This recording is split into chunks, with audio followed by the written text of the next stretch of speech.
Well, the clock has been ticking for the last 14 days for ADAMHS to replace RI International as its service provider for crisis services, and tonight that timer has run out.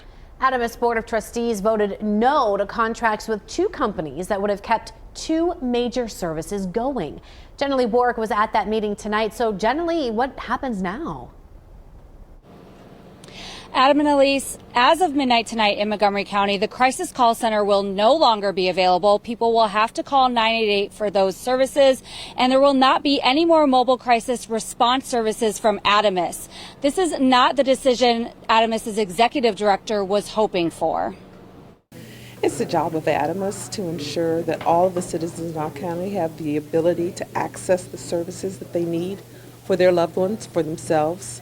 So this is really disappointing to me that we would prioritize meetings over being able to have services available for people tomorrow morning. Montgomery County ADAMHS will be providing 3 less services as of midnight tonight. The Crisis Call Center, Mobile Crisis Response Unit, and Crisis Receiving Center will all be suspended. The 2 most crucial services had a chance to be saved immediately by 2 other providers, but ADAMHS's Board of Trustees voted against those contracts tonight, despite community members saying these services are needed. My experience with calling in to 988 has not been good.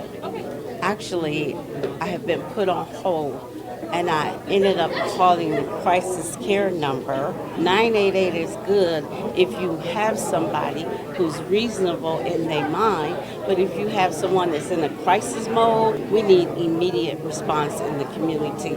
RI International, the previous provider, pulled out just 14 days ago, leaving ADAMHS scrambling to replace it or risk having to suspend crucial services to the community. DeCoach was set to provide mobile crisis responses, and NetCare was in place to provide a crisis hotline through the end of the year if the contracts had been approved. Some argued it'd be best to take a step back and go through the process of getting local long-term providers in place to avoid this happening in the future.